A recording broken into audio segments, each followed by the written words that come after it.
Que lo conectan al mundo. Así amaneció. En redes sociales hemos podido ver las largas colas para poder obtener gasolina y diésel en Bolivia, en toda Bolivia.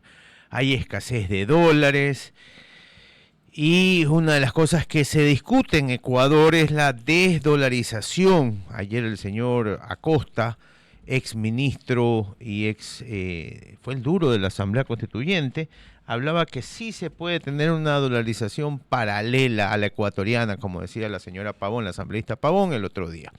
Pero para hablar de lo que pasa en Bolivia, tenemos ya en el contacto al politólogo, el señor Franklin Pareja. Señor Pareja, buenos días y gracias por estar en Así Amaneció. Hola, queridos amigos, qué gusto realmente saludarles y pues muy feliz de esta entrevista con el pueblo ecuatoriano. No, muchísimas gracias a usted. Señor Pareja, a ver, no hay carburantes y no hay dólares en Bolivia. ¿Qué está pasando? ¿Qué pasó con el milagro boliviano de que tanto se habló en una época? Mire, esto es producto de una acumulación de cerca de 2 décadas de un modelo económico fallido y errático. En el país habemos una corriente de analistas, desde el mundo académico, desde el mundo de la política, que vienen alertando de esta situación hace 10 años por lo menos. El año 2014, Bolivia ya entró en un declive peligroso de sus ingresos por efecto primero de que cayeron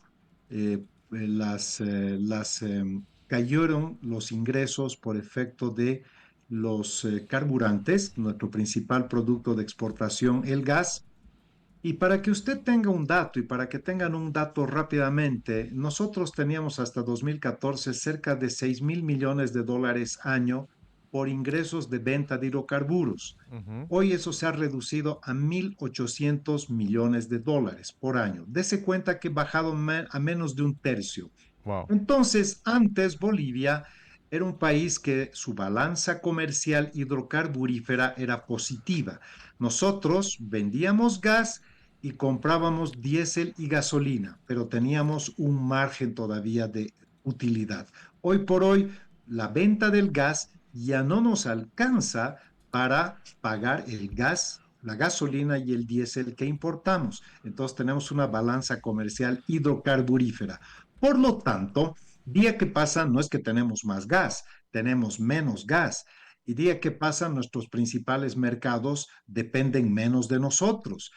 Argentina potencialmente era nuestro segundo mercado comercial más importante de gas, tiene una absoluta autonomía con vaca muerta y de ser un importador, hoy por hoy va a ser un gran exportador, va a proveer posiblemente a Chile, también al Brasil, que es otro de nuestros mercados. Entonces ya no tenemos el principal recurso hidrocarburífero que nos ha hecho vivir esta ficción, esto que nosotros en Bolivia vinimos criticando hace muchos años, porque es un modelo económico que se ha dedicado a redistribuir la riqueza, pero no ha generado riqueza, con una Mm. impronta hiperestatista, un Estado obeso, un Estado gerontocrático, un modelo económico que ha envejecido mal y que a la luz de los resultados está demostrando precisamente eso, que lamentablemente no hemos ampliado nuestra base productiva, no hemos diversificado nuestra economía,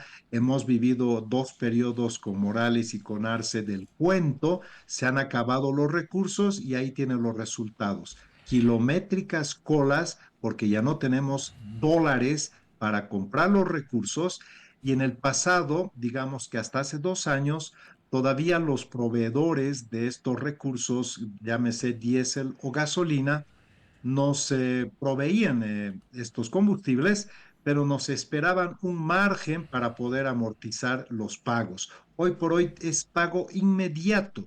Entonces, tenemos varados ahí unos buques con gasolina o con diésel, pero si no les pagas inmediatamente, no te entregan el combustible. Así que Bolivia está prácticamente viviendo un periodo de insolvencia y casi entrando en un colapso energético. Esa es un poco la radiografía integral de por qué estamos en esta situación. Muy claro. A ver, le hago otra consulta. ¿El gobierno del señor Arce ha tomado dinero de la Reserva Internacional del país?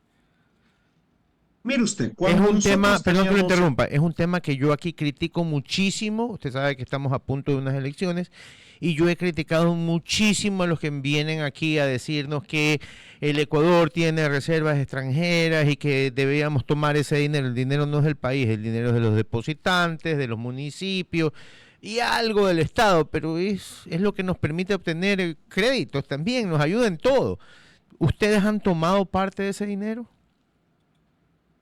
mire usted, cuando usted tiene fuentes de financiamiento para obtener divisas, su primera fuente son las exportaciones, de Ujú, eso obtiene dólares. ujú, Bueno, esa fuente nuestra se agotó, por eso tenemos ahora, lamentablemente, menos ingresos de divisas. Cuando ya no tienes eso, vas a tu ahorro, rompes tu chanchito, como ujú. decimos acá, tu alcancía. ¿Y eso Correcto. qué es? Las reservas internacionales Ujú, netas. ujú. Las reservas internacionales se descomponen, una parte en oro y otra parte en divisas. Bueno, Correcto. como nosotros ya no tenemos recursos suficientes por exportaciones, hemos ido al ahorro y prácticamente hemos pulverizado nuestras divisas de las reservas internacionales para aguantar unos años más.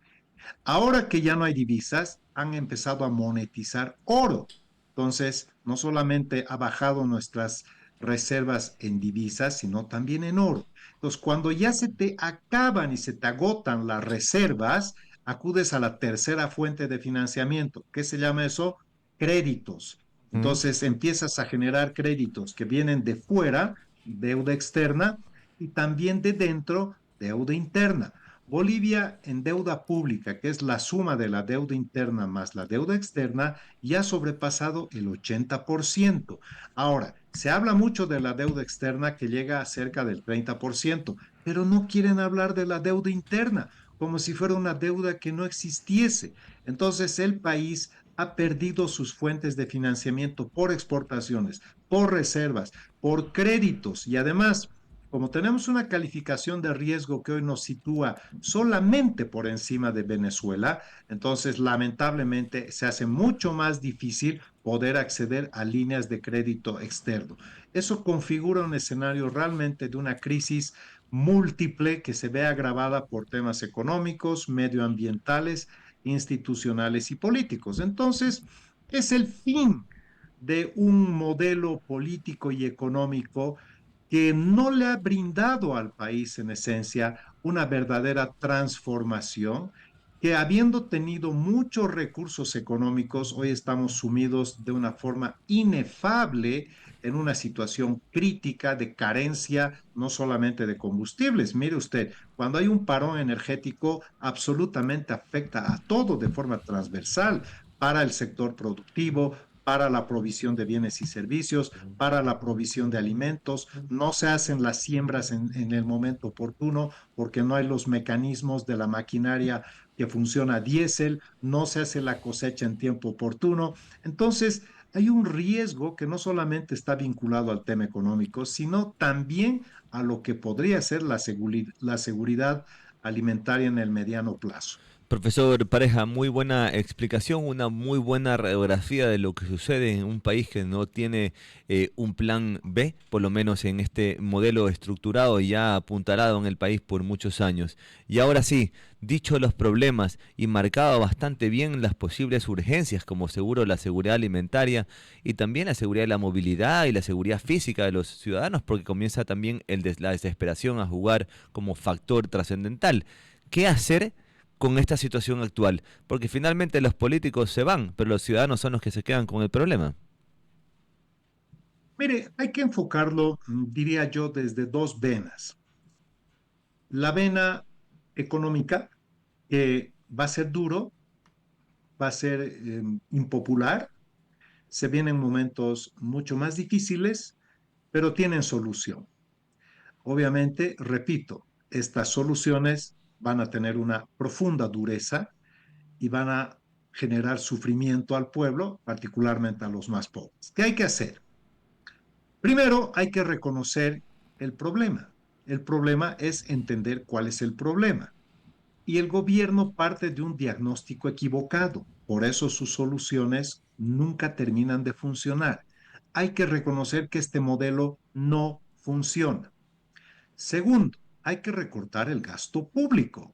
Tenemos un Estado extremadamente grande, pero además nunca en la ecuación aparece el socio estratégico por antonomasia. Estamos hablando del sector productivo empresarial privado. En Bolivia han fracturado el tejido productivo empresarial en vez de haberlo convertido en un aliado estratégico, porque ya que nos faltan dólares, ese es pues el sector exportador que genera dólares, ese es el sector que genera empleo y ese es el sector que genera dinamismo económico. Entonces, si tú sofocas a tu sector privado, ¿de dónde piensas captar recursos? Se acabó el gas, ahora le vamos a caer al litio. El litio el año 2023 costaba $80,000 la tonelada de carbonato de litio grado batería, es decir, con 99.5% de pureza. En la actualidad ha caído a $10,000. O sea, quienes crean que el litio va a ser nuestra salvación, realmente eso es un gran engaño. Hay Sí. que cerrar las empresas públicas deficitarias. Eso es determinante. Indudablemente hay que reconducir el país saliendo de la ficción de las subvenciones. Bolivia ya no puede vivir de subvenciones porque éstas han colapsado el país. Y por último, ya no nos podemos seguir endeudando ad infinitum. ¿Por qué el presidente no toma decisiones, dirán ustedes? Porque sabe lo que tiene que hacer. Lo que pasa es que está en modo candidato, está resistiendo y ha dejado su banda presidencial. Por eso en Bolivia le estamos pidiendo un coro de voces increciendo, le pide al presidente, presidente, gobierne, olvídese de ser candidato, tome decisiones, porque con sentido de oportunidad va a doler, pero algún momento tenemos que empezar. Señor Pareja, queremos agradecerle muchísimo. Le puedo hacer una pregunta muy corta, ya no tengo tiempo, una pregunta casi de sí o no. Si usted cree que el pueblo boliviano tuviera una opción de escoger irse a la dolarización en estos momentos, ¿usted cree que valdría la pena como país? Bueno, si se explica pedagógicamente cuáles serían los pros y contras, creo que habría una visión quizás mayoritaria de entrar a este ejercicio financiero. ¿Sabe por qué? Porque Bolivia está dolarizada de cualquier Ujú, manera. Es correcto. decir, en Bolivia el dólar circula, es aceptado en las transacciones público y privadas de forma muy natural. Entonces, no sería una transición traumática, pero tendría que haber una explicación de política monetaria pedagógica para ver si convendría o no. Listo, le agradecemos mucho por su presencia el día de hoy. Espero lo mejor para ustedes, nuestros hermanos bolivianos, y que salgan adelante y que nosotros los ecuatorianos aprendamos lo que está pasando. Era el señor el politólogo Franklin Pareja desde Bolivia, donde nos explicaba qué pasa, por qué no hay gasolina, no hay Gas gas, no licuado. hay diésel, no hay nada, y por qué no hay dólares.